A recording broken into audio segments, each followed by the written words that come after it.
the record setter.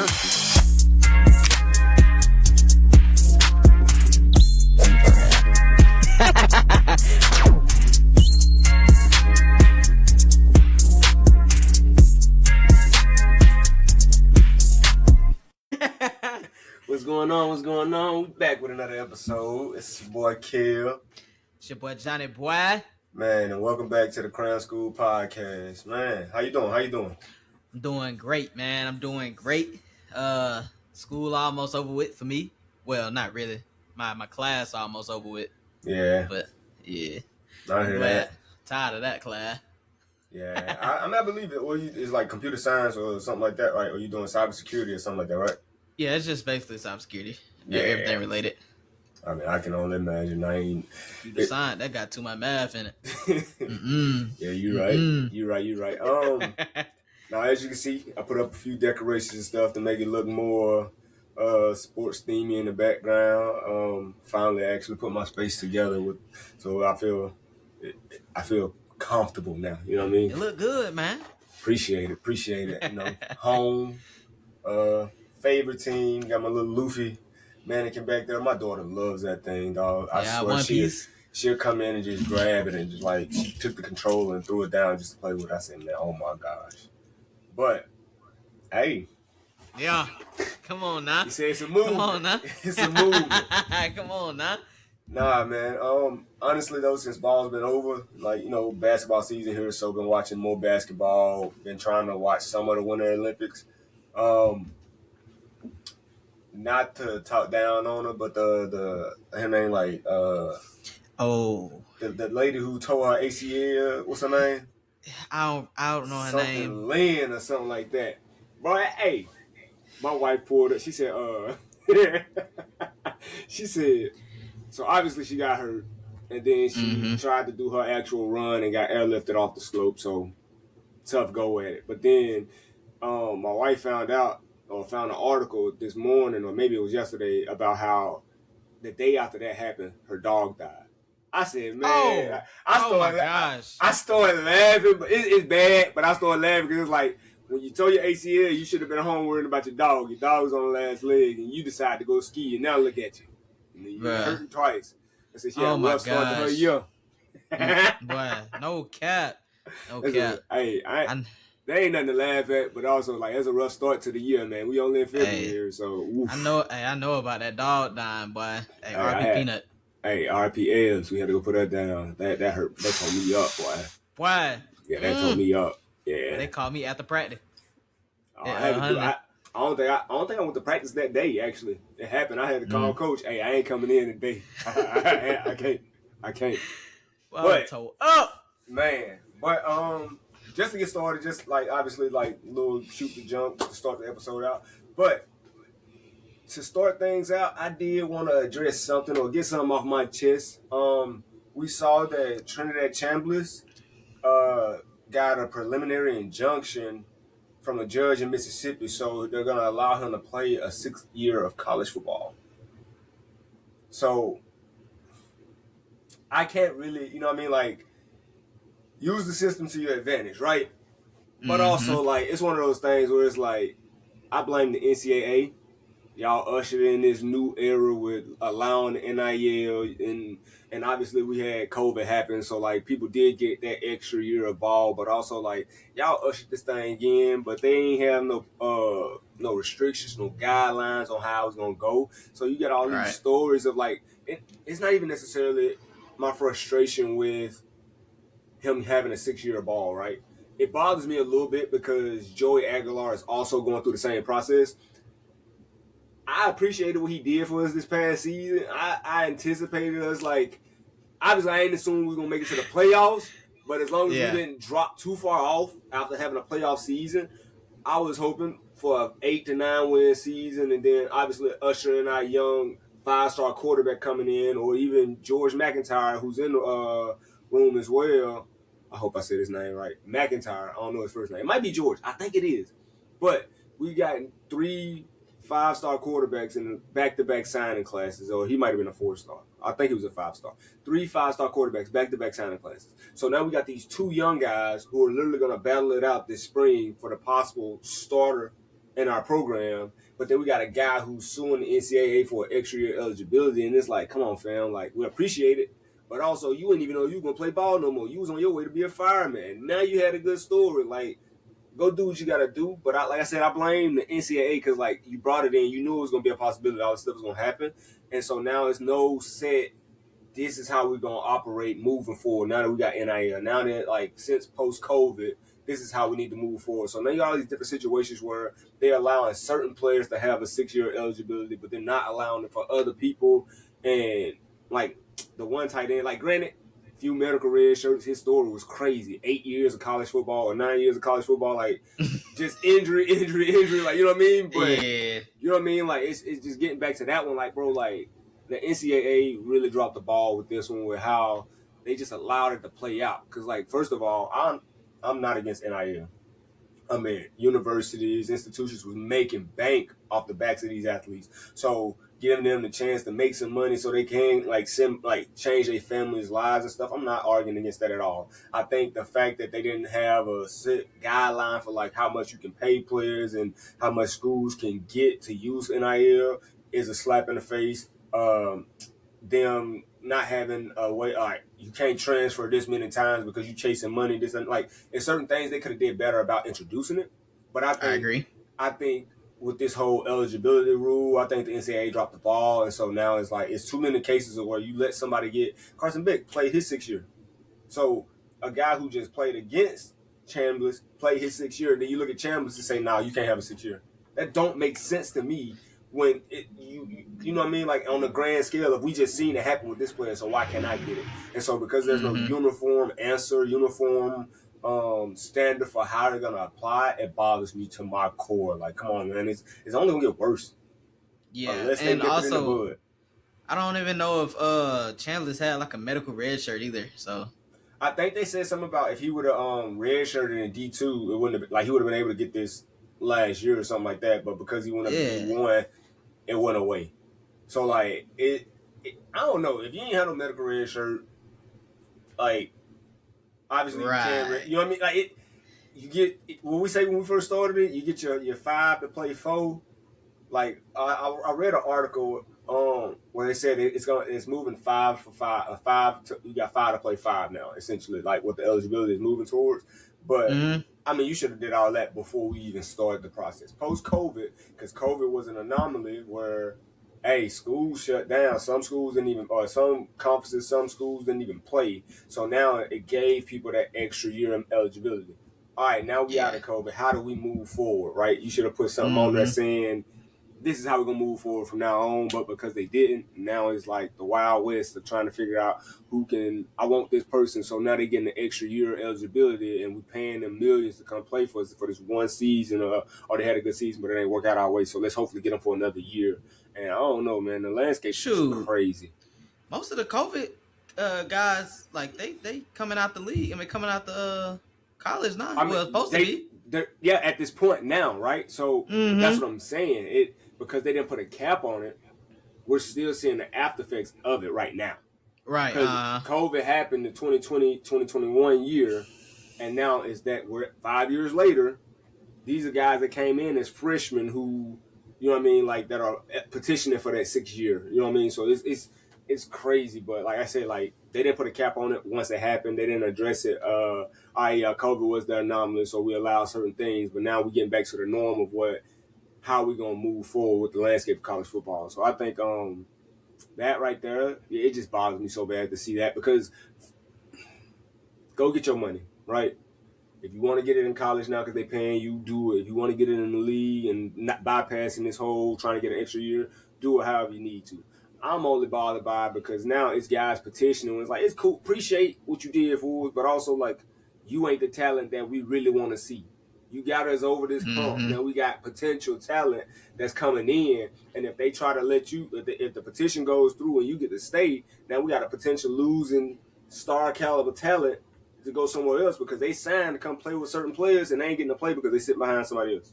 You know what I mean? So it's, and don't get me wrong, like it's great to have a vet in the room, but if y'all think he gonna be our savior in our season, nah. Well, I mean, just if he do stay, I mean, those players can't enter the transfer portal anyway, since it's only one period. Nah, yeah, for sure. I'm not. So I don't think anybody. The people we'd be at risk of losing would be guys that have only been at Tennessee that haven't transferred already. You know what I mean? So like Right. we're building a nice receiving room. Like we getting guys coming in now. So it's one of those situations where, hey Joey, it's cool, appreciate what you did, but also like I ain't come here to play with him as my quarterback. Like we got Brandon Faison coming in, you know what I mean? We got George McIntyre here. Like these guys like are guys that all right, they getting developed. Our wide receiver room, they pushing guys into the league now, and what we've done over the last couple seasons in the wide receiver room, like it's been exciting to see. So like, it's just one of those things where I'm just nervous of how it's gonna make our team and our situation play out. But obviously, seeing it happen with Chambliss and now Joey's still in the courts, like trying to figure out his situation. Yeah, I'm not a fan of it. I'm not a Yeah. fan of it. Yeah, I get it. I get it.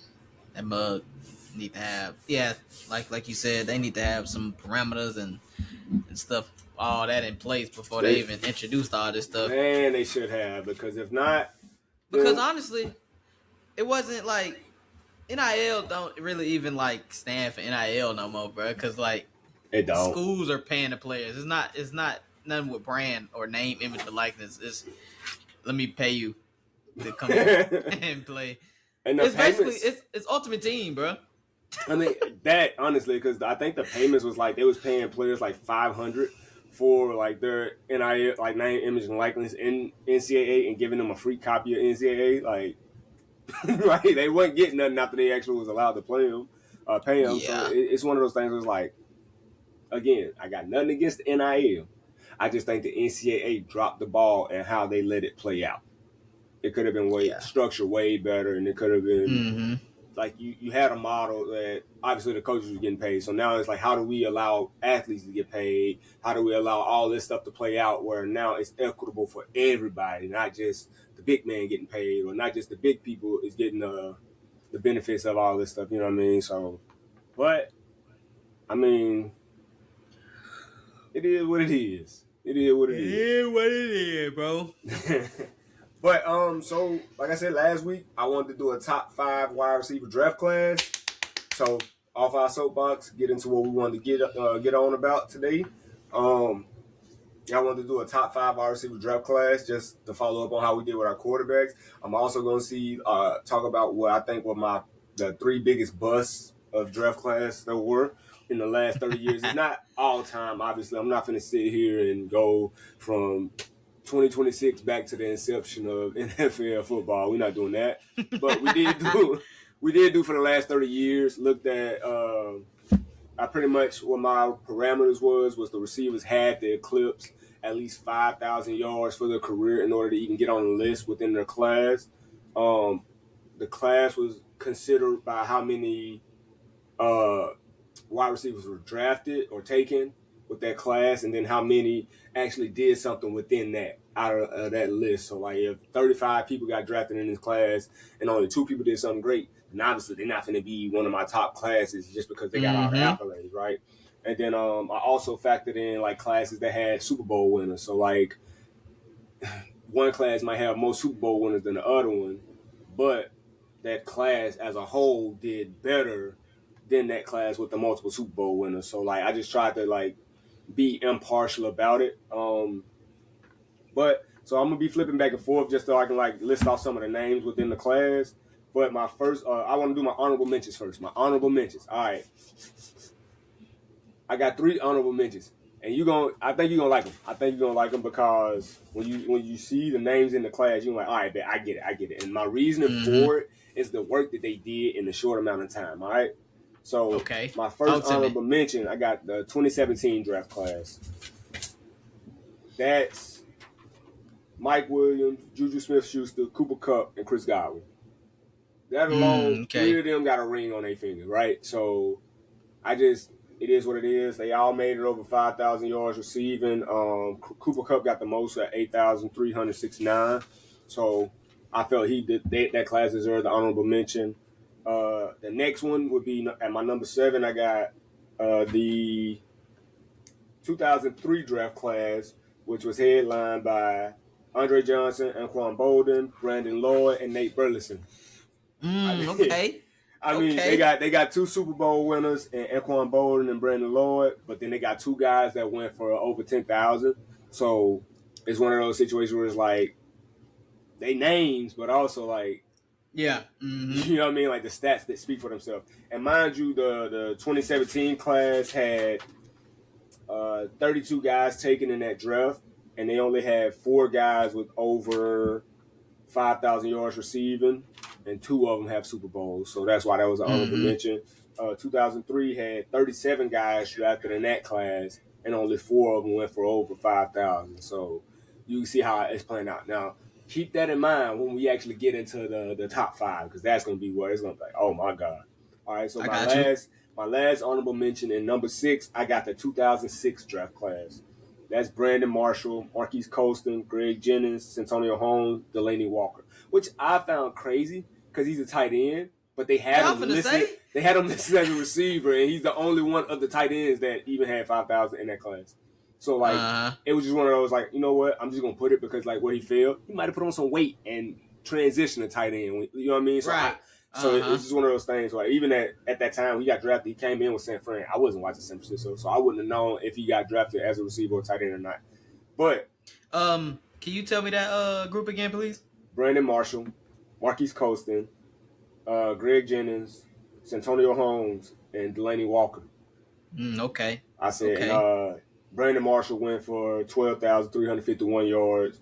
You got Marquise Colston, Greg Jennings, and Santonio Holmes all got Super Bowl wins. So that's why they sitting right outside of it. I mean, they drafted, that class had 33 guys drafted. So of the 33, 5 of them was able to meet the parameters. I liked it. At number 5, we got the 2009 draft class. That's Michael Crabtree, Jeremy Maclin, Hakeem Nicks, Kenny Britt, Mike Wallace, and Julian Edelman. Okay. You got 2 Super Bowl winners. You got a dog and Michael Crabtree. He was out there getting it. He had one of the best college careers at Texas Tech. So like it's just one of those things where you gotta acknowledge. You know what I mean? He couldn't get it done when it mattered when it was time in the league. But I mean, Julian Edelman, it speaks for itself. And Hakeem Nicks, like they got their ring beating the GOAT, so I can't knock them. At number 4, I got. Hold on. What's up? Don't disrespect Kenny Britt, bro. I like Kenny Britt, man.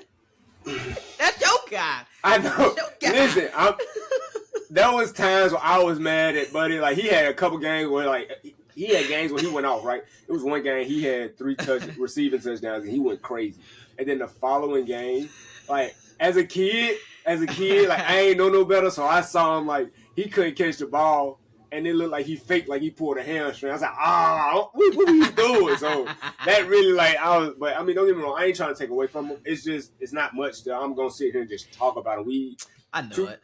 2009, I think we had Vince Young that year. He had Vince Young for a year. You know what I mean? So, like, prior to that, it wasn't anything to my liking at that time. So I can't really say, oh, yeah, I'm a diehard Kenny Britt fan, right? Yeah, yeah. That's a name that people really won't remember. Who? Besides, Kenny Britt. Oh, I mean, like Tennessee fans and like me. Yeah. What I said, number 4? Did I say number 4? Yeah. No, you didn't. Okay, yeah. So my number 4 class is the 2014 draft class that has Sammy Watkins, Mike Evans, Odell Beckham, Brandon Cooks, Devontae Adams, Allen Robinson, and Jarvis Landry. That class alone, 2 Super Bowl winners. You got Mike Evans, who's still eating as a dog now in the league. He's got over 13,000 receiving yards. Sammy Watkins had the lowest of the group with 5,000. Odell and Jarvis both almost touched 8,000 themselves. Devontae, he's still eating with 12,000 plus receiving yards and counting. So you got 2 guys that still got a chance to do even more, right? Allen Robinson, he's still in the league. I don't know. I can't say that he's balling, but I mean making a name for himself again. He's playing for I believe he's at San Fran right now. Who? Allen Robinson. Mm-mm. That's not that one. That's not that Robinson. Number 5. No, that's not him. Oh, see, well, he been out of the league for about 2-3 years now. Well, I thought his name was Allen Robinson the whole time. I need to stop doing that. It's fine. It's fine. At number Allen 3, Robinson had a prime though. His prime was nasty. Allen Robinson. He was at the Bears. I thought so. Okay, yeah. Mm-hmm. Yeah, I won't knock him. I don't know why I've always assumed that he was still in the league and that he was the guy that plays for San Fran now. I don't know why though, and I'm pretty sure somebody probably told me that like that wasn't him before already. But at number 3, I got the 2001 draft class. They got Santana Moss, Reggie Wayne, Chad Johnson, Steve Smith Sr., T.J. Houshmandzadeh, and Chris Chambers. And that class had 4 guys that go for over 10,000 receiving yards. Okay, smooth. So 1 Super Bowl winner Reggie Wayne, but you got 4 guys that go for over 10,000 receiving yards, and 2 of them were T.J. Houshmandzadeh. Only reason he didn't go for over 10,000 because he was playing with Chad Johnson, the number 1. How many did he have? 7,237. You know what I mean? Like, but that's numbers for a number 2 receiver in a system where you got a true number 1. So like, but even then, like that alone is like a crazy class. Like the most receiving yards in that class was your guy Steve Smith with 14,731, and then Reggie Wayne at 14,346. So it's one of those like 1 Super Bowl, but 4 guys with over 10,000 receiving yards in their career. Like that's a dominant class. Right. Yeah, they did their thing. That's a dominant class. They did their thing. At number 2, I got the 2010 draft class. Oh wait, I'm sorry. With the number 4 pick, because I didn't say how many was taken in their class. The number 4 pick, the 2014 class had 33 guys drafted, and they had 1, 2, 3, 4, 5, 6, 7 guys to go for over 5,000 in their careers. So that's why they are there. The number 3 class had 35 guys drafted, and they had 6 guys go for over 5,000. So that like it's evidence that it's there, right? At number 2, we got the 2010 class. Like I said, they had 27 guys drafted. This class had Dez Bryant, Demaryius Thomas, Golden Tate, Brandon LaFleur, Emmanuel Sanders, Eric Decker, and Antonio Brown. Okay, yeah. You got Demaryius Thomas, Super Bowl champion, Golden Tate, Super Bowl champion, Emmanuel Sanders, Super Bowl champion, and AB, Super Bowl champion. You got AB with over 12,000 receiving yards, and the rest of it speaks for itself. I mean, just their dominance in the league. You got, did I say Golden Tate Super Bowl? I don't know. Well, yeah, Golden Tate got a Super Bowl with the Seahawks. You know what I mean? So like, it's that. I ain't know he was on that team. Yeah, he was. I looked up his stats. He wasn't as effective in that game. I mean, he had a kickoff return for like 20-something yards and had 3 catches. So it wasn't like he was the guy, but I'm pretty sure that was the year that Percy Harvin was just going crazy. So, you know what I mean? Like, you got Percy Harvin, you still going to use Golden Tate as much like that? Nah, and you saw why. Like, they got the ring for that reason. But, I mean, just in general, though, 1, 2, 3, 4, 5, 6, 7 guys of 27 that went over 5,000 for their career. 1, 2, 3, 4 got Super Bowls out of that class. So, like, I mean, it speaks for itself. But then, and don't be shocked, I couldn't do the stats for. This is why I said they have to have over 5,000 yards in their career. Because the number 1 class, I'm not going to sit here and go pull up everyone who made the list to find the exact. It's crazy. It's crazy.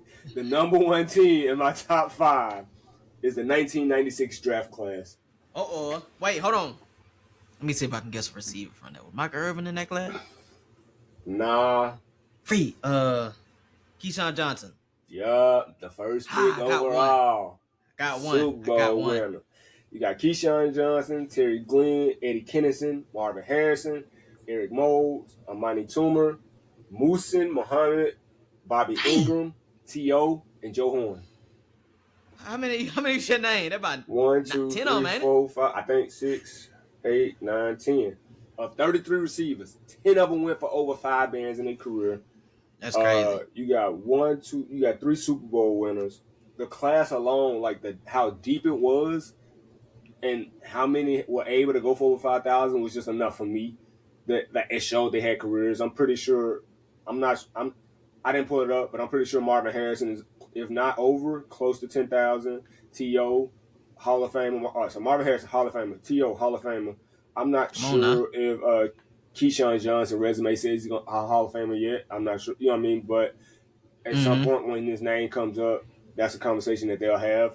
But I mean, he was the first overall pick in that class, and he showed his worth, got his money, got his ring, put up stats. You feel me? So like, it's just that class itself was just like, when I was looking at this, I said, man, dog. And I tried to be like lenient. It was classes that literally had 2 people do something, so I put like an asterisk next to a couple more people just to show the difference between like, these guys had 8,000, 9,000 yards. The next closest person in the class was like 4,000. So like, that's how big the gap was. So like, when I was making my list, and I was like, you know what? No, I'm not finna say their names. But like, just for reference, right? That was my top 5. I think all right, bet. So I didn't even put them on here. Perfect. A reference point I'm gonna show you. I'm gonna say is the 1998 draft class. How many? Just hypothetical guess how many people you think was drafted or taken in that draft. I'm gonna say, so we about the 27 to the 35 range. I'm gonna say 34. 31. Dang! 2 people made over 5,000 yards. Randy Moss and Hines Ward. Hey, that's a strong 2, boy. Okay, but the next 2 closest was Azir Hakeem with 4,191 and Joe Gervasius 4,119.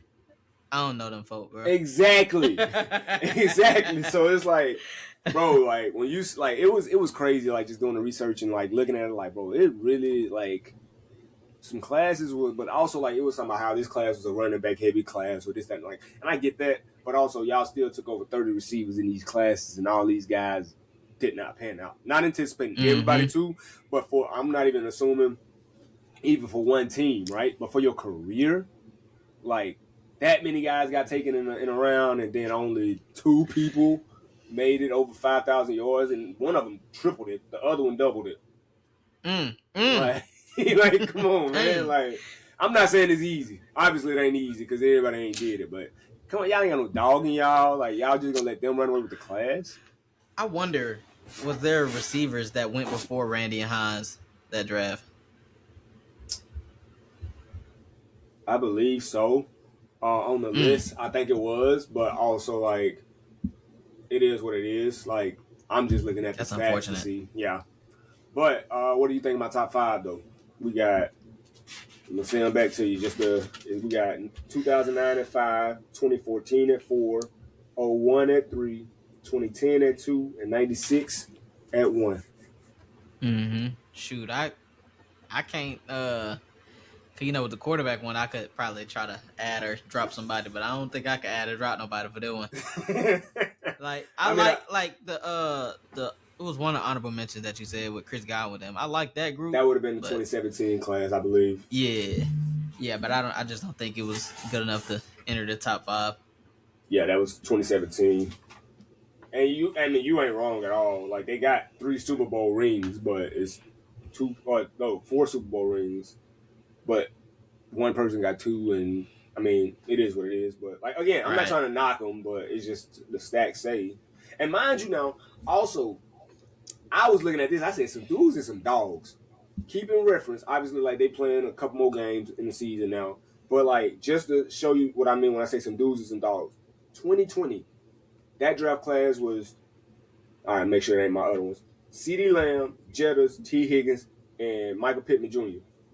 How many yards you think Jettas got? It's 2020, meaning 6 seasons now. Jettas got to be at around 7,000 to 8,000 now. 8,480. Yeah, in 6 seasons. 5 years ago, Jamar Chase, Jalen Water, Devontae Smith, and Amon-Ra St. Brown. Jamar Chase leading the group with 6,837 yards. Like they Mm-hmm. putting in work. Like Oh yeah. obviously it ain't that hard when I'm not saying it's not that hard. They have a season where they going for 1,500, 1,400. You know what I mean? So like it's gonna add up. But to Right. think they 1 year apart, and this man got him by almost 2,000 receiving yards. That's insane to me, dog. Yeah, them boys. Yeah, them boy fire. All right, so Them now boy fire. the flip side of it, I think the classes with the biggest bust draft classes, in my opinion, at number 3 was the 2012 draft class. The 2012 draft class, they had 33 receivers taken off the board. They had 3 people make it over 5,000 yards. It was Alshon Jeffrey, T.Y. Hilton, and Marvin Jones. Marvin Jones from the Jags, I think. Yeah. I think he came in with I thought he came in with the Lions, but like ended up yeah. Think so, yeah. But because they had both Jones at one point as their receivers, and then one of them, who I'm not sure which one, but yeah, one of them ended up with the Jags. So, at number 2, I got the 2000 class. They had, and this one threw me off because I tried, like I said, I was putting asterisks to try to be graceful about it. 33 people drafted, only 3 people eclipsed 5,000 as well. That class was Plesko Burrs, Lavernius Cole, Darrell Jackson. Then it had bums after that. I'm not gonna say bums, but bums after that. Like nobody did anything. And the fact that like people just like carrying the class. And then at number 1, I got the 1998 draft class. 31 taken, and then you got Randy Moss and Hines Ward. There's only 2 who carried them jokers. Carried them. Man, so, and mind you now, when I did the quarterbacks, I didn't even put Peyton's class in there because Peyton was the one that carried that class. Or Tom Brady was the one carrying his class. You know what I mean? So, like, just to keep a reference point. But, yeah, so what do you think of my 3 busts? What do you think? Am I being I guess am I being impartial considering like obviously it's hard to make it to the NFL anyway, but to have that many guys drafted and you only got 2 or 3 guys who got the body of work in these classes. Nah, I don't think you're being harsh at all. If we got 33 players drafted, there should be at least 7 to 8 who can eclipse 5,000 yards. I mean, they said the statistic like what most guys don't make it past what their 3rd or 4th year in the league anyway. Yeah. So like I get that, but also like if you done played more than 5 to 6 years in the league, and mind you now, a lot of guys, it was literally like they yards stopped at 3,000 or stopped at 4,000 something. Like it was guys that I'm not even gonna take a shot at them because you knew what guys weren't the guys because like they literally had like 100 yards for their career, or you know, like it was guys that had literally no receiving stats or up to 200-300 receiving yards. So it's like, all right, these are the guys that obviously was probably on the roster with good players, so they only got used every now and then. So like you factor that in as well. But the closest, if somebody got 5,000, the next closest is 1,000 yards or 2. Like you know what I mean? Like it's insane to see like people. I don't know. I ain't saying you ain't putting in the work, but yeah, you know, some folks probably got hurt with the close to the 5. So I don't know. Yeah, so most I mean, of them like, probably didn't though. Oh, a good amount of them didn't for sure, man. But no, yeah. So like, I just wanted to like make it a little light, close out the wide receiver group part of it, talk about the draft classes prior, and just get that part going. So next, I wanted to transition to I think I found a new way to address it. We're going to call it the playbook, essentially. This is before we gave a short segment on defining the rules for like pass interference or what's pass interference, what's not. So I think we're going to make it more of a routine to try to explain certain lingo, certain coverages, certain things about football that relates to certain groups. So this, I want to call it the playbook. Because we're talking about DBs, we're going to talk about some lingo that you might hear while watching the game, or if you're a player, you're going to hear this when you go into that next level. If you never heard it before, it's just basic stuff. We're gonna talk about coverages as well because we're talking about DBs. So how do they play well in certain coverages? How do they fit in certain schemes and stuff like that? Um, so I'm gonna start with just the basics of what you will hear when you talk about like man coverage or in the zone coverage. One of the first things I want to address is leverage. So a lot of times when watching ball or being coached, a coach will say, or a commentator might say, oh, he's got inside leverage or he's got outside leverage. Leverage basically refers to where the DB aligns compared to the receiver. So if they're playing inside leverage, that means he's playing inside, what means or the desire to take away those inside breaking routes. He's going to play heavy on the inside of them, and he's going to anticipate. He's taking away the inside, but he's anticipating the out breaking route. So if I'm taking away the inside, if I know for a fact I'm cutting off this side of the field, you ain't coming in here, I'm anticipating you running an out breaking route, and I'm going to try to get on that, right? It also helps you if you are a physical DB, you got inside leverage, you can wash them towards the sideline. Use the sideline as your help to like cut off their route sometimes without being too aggressive, getting defensive holding, pass interference call, illegal touching calls. You do it the right way, it's gonna help you out.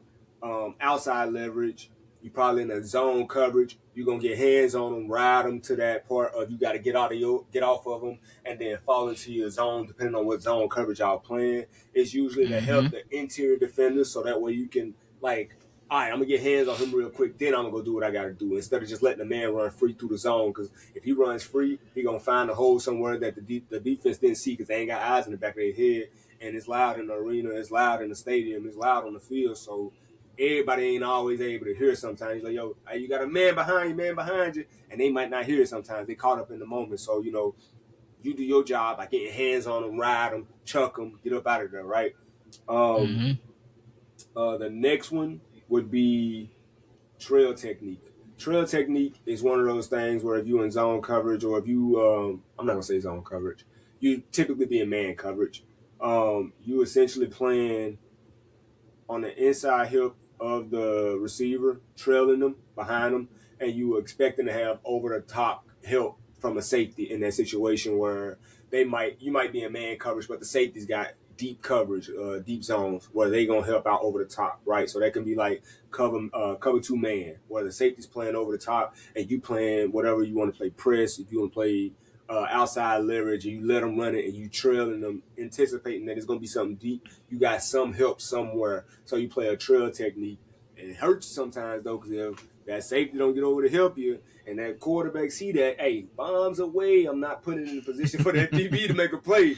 It's going to be that outside shoulder or upfield where he already got to step on you. So if you're going to take a chance playing trail technique, I advise you to be solid in your technique and solid in your footwork. Because if you're not, you're going to be on the bench getting yelled at, headphones on.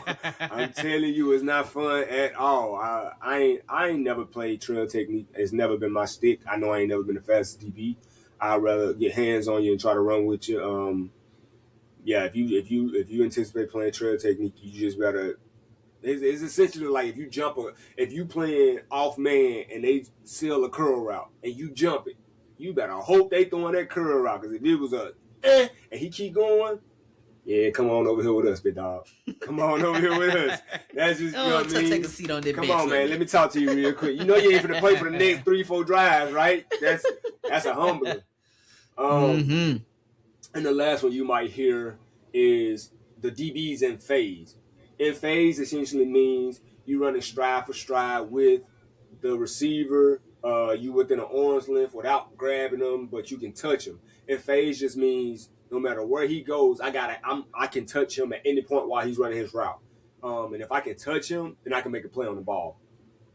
A lot of times when you covering somebody, your coach gonna say, don't look back until you can touch the receiver.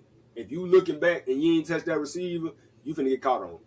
You ain't even the receiver ain't even nowhere near you because your eyes in the backfield and your man running free and you don't know what's going on. So being in phase just means being in good positioning to where you can make a play on the ball, disrupt the timing. The ball comes, you can knock it away, go for the pick yourself, make the throw harder for the quarterback when you in phase. If a quarterback I done had some dogfight reps where my buddies when I was playing ball, running post routes is one of the harder routes to guard because if you on top of him while you running it, on top meaning I'm on his upfield shoulder trying to take away the over top deep throw, then they probably gonna throw it across the field and away from me, meaning it's gonna be a more angled post, which sucks. Cause like, and then if you're trying to play under it, they might throw it upfield. It's a post is a hard route to guard, but as long as you can keep a hand on them and stay in phase and stay hip to hip usually, or stay stride for stride with them, you'll come out. Your coach will live with those reps more so than not because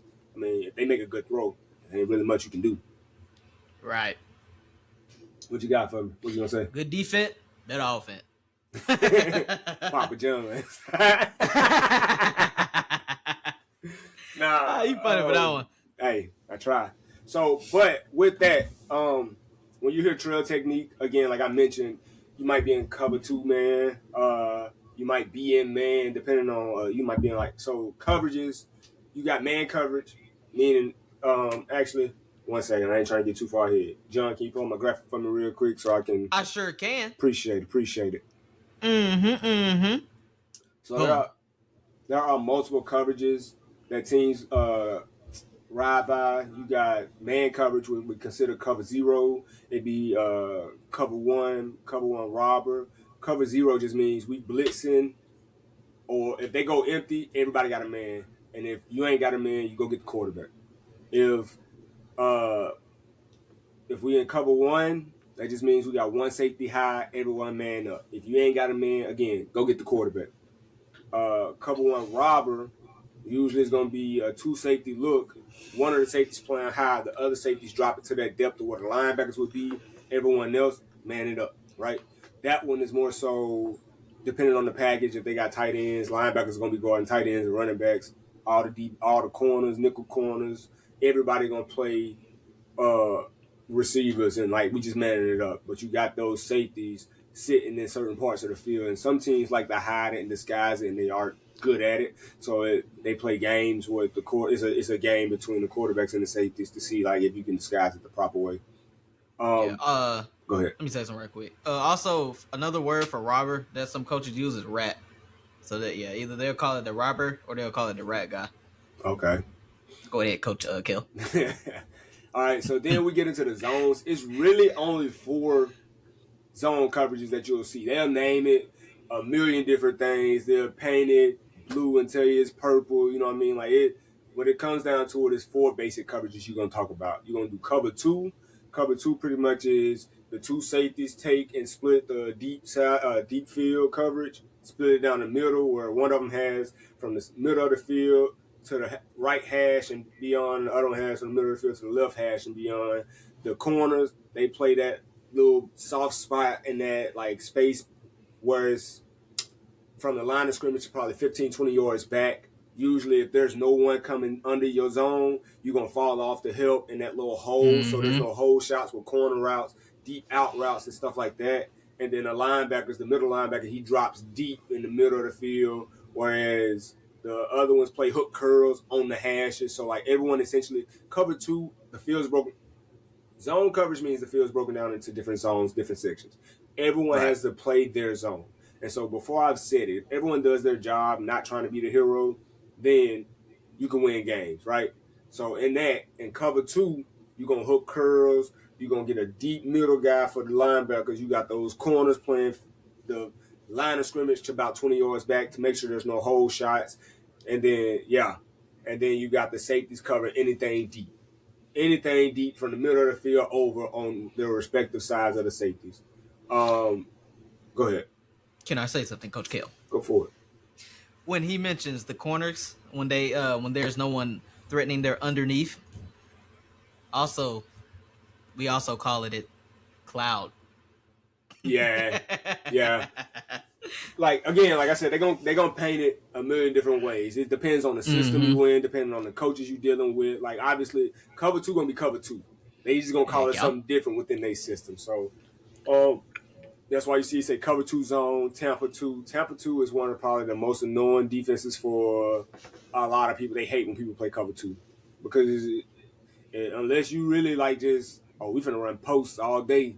people really hate when you run cover two, because if we know somebody's in cover two, I want my slot guy taking a post route, because that linebacker ain't gonna keep up with my dang on slot. You know what I mean? Like, I'm gonna torch you Mm-hmm. down the middle over and over and over. Them safeties, I want my outside guys running deep balls, so the safeties gotta pay attention to that threat. And I want my slot guy running the post, and we just gonna target that middle linebacker every time if possible, right? Yeah. Cover three is a little bit different. Essentially, it's broken down into three defenders. Typically, it's two corners and a safety, but it can vary to where two safeties in a corner split the field to play deep thirds, and then everyone else plays the underneath zones at the bottom. Usually, it'll be, if we go two corners playing deep thirds with the safety, then you got the outside linebacker hitting the flat. You got a safety coming down playing the flat, and then you got the two interior linebackers would essentially be playing hook the curl on the hashes. Essentially, um, it's you got to be in shape, but it's a good safeguard. I tell you for sure, it's a good safeguard that allows you, if you want to play up there, you play essentially a bail technique. You on the line of scrimmage, the moment the ball snap, you take off running to get back in your zone. Like, you don't have to bail out if you know ain't no deep shot coming to your zone, but essentially what you want to do is make sure you're getting out before they get behind you, because your zone is your zone. The safety really can't help you to either side of the field. They got to be true to their zone too. So you got to be good and disciplined with your eyes. You got to be disciplined with your technique, and you just gotta, if you're gonna take a chance, make the shot. If you're gonna shoot the Mm-hmm. three, make the shot. That's all it is, because cover three is it's a smooth defense. I played a lot of it. It was my base defense when I was in high school, in college. We played a lot of roll three bounce. We played some, like, it just depend on, like, we played a lot of man. So it was one of those situations where it's like, it just depends on the system you win, which team or coach likes that defense. It was, yeah, we played cover three a lot. We played cover two a little. We played a lot of man, actually. And it's one of those things where you just got to get comfortable. That's summer workouts, spring ball, like, you perfecting your craft, because when you get out there, when it's time to ball and suit up, if y'all talking to each other, it's gonna be all right. Eye discipline is key. Communication is key, and just having each other's back. Do your job. Don't try to be Superman. Mm-hmm. Cover four, essentially, the secondary breaks the field up into quarters. Corner got a deep quarter. The safety got his hash deep. The other safety got his hash deep, and the other corner got his side of the field deep. All four of them deep quarters. You ain't just getting out all four full speed once the ball is snapped. You all are gradually watching for what's coming across the field, what might come into your zone, but everybody is, hey, don't get beat deep in your quarter of the field, your quadrant of the field. Everyone else Mm-hmm. will play those hook curls and flats. It has more holes in cover four, I believe, because just how spaced out everyone is. Because like, if they bail out and get out of there so fast, then you got those little soft spots behind under the corners, away from the linebackers in those holes that you can hit.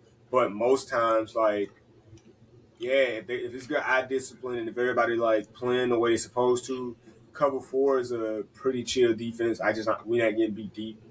Cover six is essentially a combination, a hybrid coverage of one side of the field playing cover two while the other side of the field playing cover four. So once, as you can see, the corner on the left side of this formation in the cover six panel is he's playing a flat while that safety is going to play his over top. And then the right side safety is going to play a deep half of the field, as well as the corner playing a deep quadrant of the field. Essentially, what it would look like is rolled cover three, because that safety on the left side, he has to play from the middle of the field over, but he has a little help from that other side safety. And when it plays out, it would look like they rolling with it, but essentially, like, you just playing cover two, get hands on them, chuck them inside, Mm-hmm. and then get to your zone and get busy. And also, like, yeah, it just helps out. It helps out everyone else. If you don't, if you discipline, if you talk, it's a good defensive run, and also it's a hider, because they'll look at it, they'll assume it's cover two, and then they see the one guy bailing out, taking off on the right side of the field. They in cover three, and thinking that corner might be getting out of there, but that corner sitting in the flat, and he gonna try to throw that out route. Get what? That corner jumping 6 to the crib. You feel me? So like it's a good disguiser. They call like you can do a lot of stuff from any of these coverages, disguising them, just being like smart about it. I think we're gonna see a lot of. I think in the film in the evaluation we're gonna watch today, we're gonna see a lot of man coverage. Mm-hmm. But as we go through the process, you'll see more zone coverage. Every corner, every safety ain't no man coverage guy. Some guys excel in zone coverage. Some guys excel in man coverage. That was a highly debated topic when it came to Richard Sherman. He's a great zone corner. He plays chess with every quarterback. But then you got Darrell Reeves, who's a great man corner, right? So the different styles of corners that you will see, it's just one of those things that you'll see. But for today, we're probably gonna see a lot of man coverage. So yeah, with that, go ahead, John, if you want to get us started. Let's do it. Oh, all right. So our 5 DBs that we're gonna go over today is Caleb Downs, Mansour Delaney, Jamad McCoy, Avion Terrell, and Colton Hood. All right, so these are the top 5 DBs on the board. I love it because we got 2 guys in the top 5. You know what I'm saying? It's so, look, don't get me wrong. All right, so look, if both of these guys would have played on the field at the same time, we would have been lights out. We would have been lights out. Ooh, it was good. Jamad McCoy didn't take a single snap this season at corner, and he's still one of the top DBs on the board. Preseason All-American. So if we'd had both of them, Tennessee would have that 8 wins would turn into 10. Tell you that. Yeah, for sure. Alabama and Oklahoma would have got both of them wins. I'm telling you that now. She probably would have beat Georgia. Nah, I'm sticking to the 2 that I know for sure we should have won. We lost to Alabama and we lost to Oklahoma. We should have beat them. But it is what it is. Yeah. Ready for the film? Yeah, let's get to it. All right, let's do it. All right, it's Caleb Downs right here, y'all, boy. As you can see, before we start this, I was looking for this was the perfect video to find because this joke will be everywhere and you don't know where he at. Man, I'm telling you, he one time he hit a quarterback who tried to scramble. I said, where did he come from? He'd be in the box, he'd be out the box, he'll line up outside as if he a corner. Like he can do it all, man. He can do everything. It's the reason why he the number 1 DB on the draft board for sure. Defense. Like discipline, he on your hip. No matter if it's like I ain't gonna say no matter. I ain't gonna say he outside guard receivers like that. But he flying downhill hitting them. If you in his line of sight, he real deal will give it to you. My notes on him, I had great play recognition. He inserts himself well into the run fits, meaning like as you can see, he down here about he down off the line of scrimmage. Then he drops back. That's play recognition in itself. There was a couple of them when he's sitting there, he sees it's a run. He coming down here, just putting his head on the ball. And I said he's a great open field tackler. Mm-hmm. Great open field tackler. Any team that takes him, they got a star early on. One thing about Caleb Downs, when you on offense, you got to know where he at all times. If you don't, you seen what just happened. He was around the line. He recognized the play, dropped back, and got a pick quick. So, yes, sir. See a couple more highlights. The open field tackle right here. Secure tackler. Don't miss many tackles. And that's one of those things. Like it don't matter if it's a big hit. It don't matter if he hit a leg. You gotta hold on, and it ain't no shame in his game. He gonna hold on and make sure you come down. Right. Caleb Downs is 6 foot, 205. 205. That boy's a safety. Hey, and the crazy thing is one of my buddies, one of my buddies I go to church with, his younger brother is getting ready to go into his senior year of football, and he was like, he ain't really got money in the office yet, but he's like 5'11", 200, and he plays linebacker. He said, I'm thinking about transitioning to safety. brother, make the move. That's a college DB right there. Like, as soon as you do it, you learn the technique. You go in somebody's school. I don't care what nobody say. Like, he's 5'11", 200 pounds, junior linebacker. Like, bro, you move to safety, they gonna come knocking immediately. Like, that's a nice size. It really is. Was you gonna play this play, or you was getting ready to transition to the next person? Yeah, I'm ready to transition. Okay. Next dude, we got Mansour Delaney, Mr. Strap Him Up. I'm not gonna lie. I'm not sure how to pronounce his last name because I was listening to commentators and they said Delane, but it might be Delaney. So I don't know. I'm not trying to correct you. I'm just saying in general. I was watching him. Was like, I'm not gonna say his name. I'm just gonna let you do it. So it is what it is. Go ahead. Oh, okay. You gonna set me up like that? That's crazy. All right, it's Mansour. I ain't saying his last name no more. All right, Mansour. Let's go with it. All right. So say his fix again. He is 6 foot 190. Man. And I ain't gonna lie, this class got a lot of guys that were this first five. Everyone was almost 6 foot. The only one that wasn't was Avion Terrell. But for him, I said great zone eyes, textbook man coverage, plays aggressive and clean. He can play downfield, like smothering you without getting flags. And I said he's a physical corner. Yeah, most of these clips were the first three, or the first 2 out of the 3 was in man. I like how these guys, dog. This class of DBs is nice. And that was him. I would say right that wasn't. Oh, I thought that was the one where he blitzed. Easy. I didn't really see him missing many open field tackles either, though. But he obviously could be a little bit better about his tackling.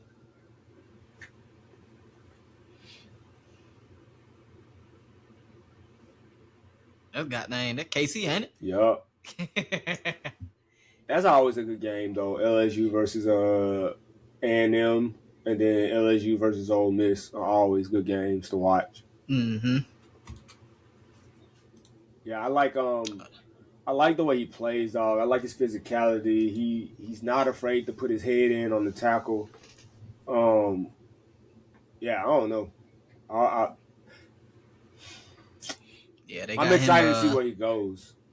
Yeah, they got him as the first cornerback off the board. Yeah. I'm not remembering how early cornerbacks go in the draft. I mean, Derek Stigley went, I think, the 4th pick, 5th pick. Like, he was the highest corner to come off the board in a minute. So, but he's not coming off that early because, like, it's teams that need offensive line and receivers. So they go and defensive, like, edge rush and stuff like that. So I think, I'm not sure where he's going to come off the board, but there's a lot of teams that need certain things. Like, I know Caleb Downs is going to come off the board pretty fast, but I'm not sure when it comes to corners. But, I mean, it'll be nice to see where he goes anyway. Yeah. These next corners might end up on some good teams. On some real good teams, honestly. I'm telling you. I'm thinking about it. What's crazy is I was watching NFL First Draft with Phil Yates and Mel Kiper, and they said, because we're getting ready to talk about Jamal McCoy, the next corner on the board, they said this might be the first time it could happen as the first time in NFL draft history that they take 2 corners from the same school, and like one team takes 2 corners from the same school. So like I've seen a lot that he's projected to go to the Rams with the 13th pick, but there's also a possibility that the Cowboys might try to make a move for him with their early pick. I'm not sure. I don't know, but like I've seen his name on both teams on their draft boards. But they said he could possibly end up in LA, and then also that Colton Hood could also end up in LA. And I just say if they both end up there, they already got Jalen McCullough, who played at Tennessee as well at corner. So they'd have 3 Tennessee DBs, because apparently the DB coach or somebody who used to coach them is on his way to LA as a coach as well, a DB coach. So that'd be insane to do. That would be crazy. That'd be insane. Now, we got the next guy. If y'all aren't Tennessee watchers, Jermont McCoy did not play a single snap this And year. he suffered an injury going into the season, so we thought we'd get him back around the Oklahoma game. It didn't pan out that way, and because of that, like he decided just not to play the rest of the season. Or I ain't gonna say he decided not to play. It wasn't afforded for us to have him by the end of the season, but also we weren't having a playoff berth, so you know what I mean. Like I'd rather just get ready for the draft. He was already projected to still be a first round cornerback off the board. He's one of the top corners in the draft. He's a preseason All American, but for him to not play a snap this season and still be considered one of the best corners in this draft, it just shows testament to how good of a DB he was at Tennessee and how Mm-hmm. good he can be in the league, man. Like my notes for him, I had great ball skills, great eye discipline, and his closeout speed once the ball is released is crazy. And you'll see all of that here. Like this right here is great ball skills. Um, he's got speed on him. I wish he would. We was I forget where we were coming from, but we were driving back, and my wife was driving, so I got to watch the game on my phone. I'm like, man, let's go. I was screaming. My daughter tried to go to sleep. I was like, oh man, I was going crazy. But he had some crazy highlights, dog. Right here, this is what you would call soft coverage. It looked like he was in man. Um, it's one of those things where you can either play man coverage by being up in his face or off ball, and depending on it, it's going to be one of those situations where trust your technique, and he plays it equally well in both. So he's definitely going to be a gem for somebody. I was happy to see the matchup with him and Jeremiah Smith, but it didn't pan out the way I'd hoped. It is what it is. They whooped us. So, but he's like that. He's a nice corner. Whoever gets him, whether it's the Rams, whether it's the Cowboys, they're gonna be excited to have him. Mm-hmm. I agree. Right there, got beat off the line, close out speed, got back right back there. Yeah. Also, I don't know if you mentioned it, but I think he's a pretty physical cornerback. Oh, he is. I didn't. I don't know why I didn't mention that. I think I was just more excited about his eye discipline. He don't really he don't get lost in the backfield. He ain't getting caught lacking with crazy stuff. And he's got great ball skills. There was a play against Vanderbilt. The ball got thrown. He popped it up. They going to the ground. But as he going to the ground, he popped it up a second time, and before he hit the ground, he flipped on his back and caught it. I said, "Yeah, that's insane. That was insane." I think this is the play right here. Shoot, I'd skip right over it. Yeah, this it. He said, "Don't try me." Boop. Oh man, yeah, that was a play right there. Man, but the crazy thing is we'll see. I ain't gonna jump too far ahead. Now this guy right here, Avian Terrell, he's the younger brother of AJ Terrell. He is a physical cornerback. My notes for him. Well, I'm sorry. Go ahead and say his fits. He is 5'11", 180. Bet. My notes for him, I say he's a turnover animal. What I mean by that, when the ball is right there for him to take it, oh, you gonna cough that thing up. They say he had 8 forced fumbles in his career at Clemson, which is a school record for a DB. I had plays through wide receivers' hands well. You try to touch that ball, he gonna take it from you. I said he's a true DB though. That means he ain't got no hands. He can't catch. he go a drop right here too. Yup. That should have been. I mean, obviously he wouldn't have scored, but he should have caught that one. And then I said elite man coverage. His just watching him like when he comes off the line, whether he does like a bail technique off the line, where he just turns his butt to the sideline, but he can see the receiver and see the offense. He plays that really well. I think he's yeah, man, he don't give up much.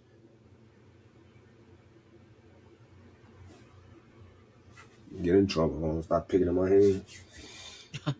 I'm not gonna lie. I'm gonna find another video for the DBs next time. This 2-minute one. Yeah, I didn't watch. I didn't watch any of these. I watched the. So it was a link that said like top cornerback in the draft. for each of them. It was either a 2-minute video or a 3-minute video, and it actually was like, I mean, it had music on it, so you have to mute it, but it was definitely one of those situations. I don't like that comparison. I don't like that comparison. We were just talking about him last time. That's who is this? Adori. Oh, let me go and skip that right I don't like that comparison. But yeah, I don't either. I honestly think I'd like to see, it'd be a reach, but if he got drafted to Atlanta, what that would look like for him and his brother playing on the same team, I think that'd be dope. I hope it don't happen. I hope it don't I think happen. it'd be dope, bro. I think it'd be so dope. Him and his brother playing together. It might light a fire in his brother to be a little bit better, a little more physical, because there's been a couple times where he was getting cooked. You know what I mean? But I think he don't want his little brother to one up him or be better than him, so that bring light a fire on him. But that's just me talking. Yeah, you know how that sibling rivalry go. Yeah. Now Colton Hood, pause. This my dog. I watched him this season. I was happy when I found, like, when they said McCoy was gonna be out. He like, mind you now, he transferred in from Colorado. Jalen McMurray? He transferred in from Temple, and then we had Ty Redmond at the nickel corner, who was a freshman. And so, like, having these guys, it was one of those situations where we got our starting corners was hurt, so we had everyone fighting to see who's gonna be the next corners up. And man, we got us a gem in this kid, dog. He physical. My notes was textbook man coverage, great eye discipline, can play press or soft coverage equally well when it comes to playing man coverage, because he a man corner. Corner. This boy, and he gets to the ball. I love his celebration too. When he make a play, his last name Hood, so he act like he put a hood on, and then he turn his thumbs down. And I say, yeah, that's nice. That's nice. He's gonna have a play similar to Jamal McCoy's tip drill play when we played Georgia. I think they might have called PI. I didn't see the PI, but they tried to try him downfield, and he ended up knocking it up, catching it before going out of bounds. But I mean, as you can see, he stayed in the phase, plays a physical, clean coverage right here. Get out of here. I mean, he might got away with a little pull, but you know what I mean? It is what it is. It's a physical game right here. Close out speed, try to run that skinny post or whatever you want to call it. He ain't let it go. Can be in the right place at the right time. Yeah, that's Ty Redmond right there, number 4 in that highlight. This is the play I was talking about, similar to Jamal McCoy's. Oh no, it ain't. I thought it was gonna be the downfield shot. They probably ain't gonna show it, but you know how this dang 2-minute drill video. Yeah. They showing the wrong ones, man. They gotta show the big boy plays right there. It's a big boy tackle. Oh, he made it in. Oh, this one. Yeah, I see it now. I thought he disengaged before the ball was released. He maybe didn't. So, but that's a dope comparison. But the idea, like I said, they possibly seen that the Rams might take him and Jamal McCoy. So having both of these 6-foot corners, and the crazy thing is, Jamal McCoy is 6 foot 183. He's 6 foot 188. So 5 pounds apart. Both physical corners. Both can play real good man coverage. Both got really good eye discipline. And one got better ball skills. The other one, he plays better. Like, he can play. His playing off or playing up in your face is a little bit better than Jamal McCoy's, I think. So, like, I mean, this class of DBs is going to be exciting to watch, because all 5 of these guys we just watched, they get to the ball, they make plays, they smart, they can be aggressive while being clean. I'm excited. I think I'm more excited about this than I was about the receivers now that we actually just started. I mean, it's a strong 5 right here. It is to start it out, and then that's to think about it too, because like it's still so many more DBs, because you got the guy from D'Angelo Pond from Indiana, who's going to be a big name on the board as well. Right. I think it was another SEC corner that was going to be on the board too. Like, they got guys on the board this year at DB, and so I'm excited to see like where these guys go. Tennessee need us some secondary, like the Titans, so I'm excited to see if we grab us some of these young guys to help liven up that DB room. I don't know, man. This gonna be an exciting group to talk about and evaluate. But we still gonna stick to 20. Yeah. The thing about this draft, there's a lot of depth in a lot of positions this year. Receivers got some depth. Quarterback don't this year. But that's one of the ebbs and flows of it, though, right? 2 years ago, it was 8 quarterbacks taken, so it happens. Yeah, so it's some good depth for Well, I mean, I know for a fact it's some good depth for receivers, DBs, and edge rushers this year. I can't speak for everybody else right now, but I do know those three have some good depth. So I mean, hey, if your favorite team want a DB, a receiver, or edge rusher, you might be in luck this year. You might be in luck. And the crazy thing is like, no matter if you get them in the second round, third round, it don't matter. It's just so many of them that somebody's gonna get somebody, right? So right. How I evaluate the draft class of like so many people being taken, like they putting something in the water now. These athletes are a little different. Like, hey, hold on, bro. So I be seeing like high school basketball. Man, bro, these kids jumping out the windmilling, man. Like, fam, bro. I ain't see that. I ain't used to see that. I remember talking to my brother. I said, dog, football done got small. Like, no, obviously I'm not the biggest person. I'm 5'8" myself. So like obviously I'm not big. But when I was playing, like when I came out of high school, my class was like one of the last 2011 was one of the last classes where you just saw across the board. Teams had rosters of guys the line was 6 feet across, and you had 2 or 3 6'2", 6'3" receivers on teams and stuff like that. Like one of our safeties, one of my buddies named Hick, he was 6'1", 6'2", and he played the other side corner, but he didn't want to play safety. And our safety was like, I'm 5'8", and I played safety. So we had a 5'9" corner, a 6'2" corner, and then me at safety at 5'7", 5'8". Like I was 5'7" at the time. It was like, come on, man, like you big, go back there. Let me get a corner. But right. You know what I mean? But like it was just like I'm one of the smaller guys from that class, but like you just saw this crazy drop off where all the skilled players was like 5'5" to 5'9" or something like that. And it was just like, well, dang, football they got really small. Or at least my brother was like, nah, y'all was just grown out there on the field, which we had guys who were. When I was in 6th grade, we had guys they called grown men, whatever their name was, because they had full beards in 6th grade.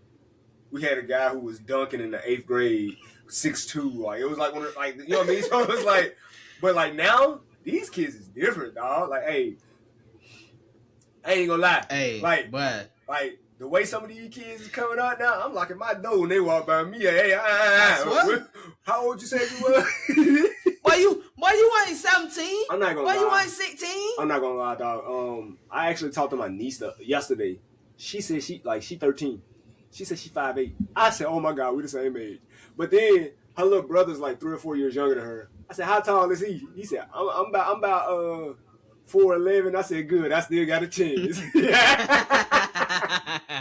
But hey, it's crazy. I don't know what they put in the water, dog. My daughter, she 2. She's barely smaller than her big cousin now, apparently. Like, she's 3 feet.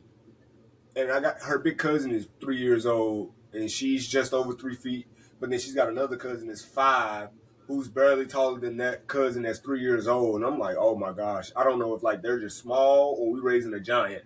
But she's 2 years old. One of my buddies at church goes, wait, your daughter 2? I said, yeah. He said, well, I thought your daughter was the same age as my son. He just turned 3. I said, nah, dog. He's like, yeah, y'all got a big old baby on y'all here. And I said, hey, it is what it is. But yeah, it's something. I don't know what they putting in the food nowadays. These kids is huge. What? And they jumping out the gym. They running 4.2 40s. They making the one-handed catches like it's nothing now at 10 years old. Like, man, you couldn't even hold a football that, oh my gosh. Like, yeah, but it's cool. I'm excited to see where it go. They said bigger, faster, stronger. I ain't expect to see it happen before our eyes. Bro, the talent is getting so much better, and I love it. I love it. I'm all for it. Hey, I think I'm all for it. That's how do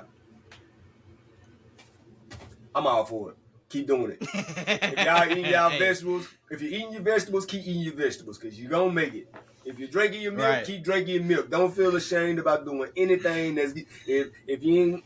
I seen a video of a mom in the front yard teaching her son how to fill a gap coming off the edge. Like, she was like, I don't know why y'all trying to be so pretty standing up now. Get down in that 4-point stance. You're faster when you explode off the line. I said, hey, she want that boy to make it out the hood. But also, like, you feel me? Like, whatever it is, like, and I'm not trying to say, like, I'm all for parents pushing their kids into sports and, you know, like, being on their case about it. But also, like, if you got your why, if your mom your reason why, if you want to change your history or your family trajectory, if you want this, that, and the third, and you doing certain things that make you feel different from the next people, keep doing it. If it's going to get you to the end goal, if it's going to get you to that point of where you want to be in life, keep doing it. Because at the end of the day, they can say what they want to, but they ain't out there putting in work with you. They ain't out there nourishing your body to get you to that point. So they big. I get out there and play flag football. You feel me? Like, I don't like watching pros play flag football. I get out there and play flag football. I make people look a little silly. But ultimately, if you're too big, I'm gonna choke you out. I can't get out there wrestling with you. I can't get out there wrestling with you, so stay away from it. I'm aiming for your knees. I'm taking it out. Dang. You might not make it to the league. You mess with me, I'm gonna get up out of me. But all other than that, though, man, I'm excited. Like I said, about this draft class. I'm excited about where the game is going. With, like, how these players are developing and how they're just getting bigger, getting faster, and emphasis on the bigger. But I say all that to say, it's a phrase one of my DB coaches used to say when we first got there. He said, "Great to be here," right? Everybody ain't blessed with that opportunity to go play ball at the next level. Everyone ain't blessed with that opportunity to even walk. You know what I mean? So, right, enjoy what you got, be where your feet are, and trust the process. Have fun while you're doing it. If anybody try to tank the game and take the fun out of it for you, then go find somewhere else you can play and have fun. It might seem like a cowardly move, but ultimately it's your experience. They got their chance to play their coaching now. It's your experience. If it's fun for you, keep doing what you're doing. If it ain't fun, go find a spot that it makes it fun for you again and just ball out, man. But, right. You know what I mean? I say all that to say, hey, keep cramming on, keep on cramming, right? Keep on cramming. Keep on cramming, my boy. Man, hey, it's been another episode. And my girl. And my girls. You right. Hey, my nieces and my daughter, man, I want them to be Donkey Kong and people. You feel me? They all small, but I got a couple of them that's gonna be big. But keep on cramming, man. It's been another episode of the Cram School Podcast. Like always, like, comment, subscribe. We see the comments. We see the jokes about it. Appreciate the feedback that we are getting. We up to 21 subscribers now, so thank y'all for who did subscribe. Hey! And we gonna keep on keeping on, man. Y'all have a great week. Yes, sir.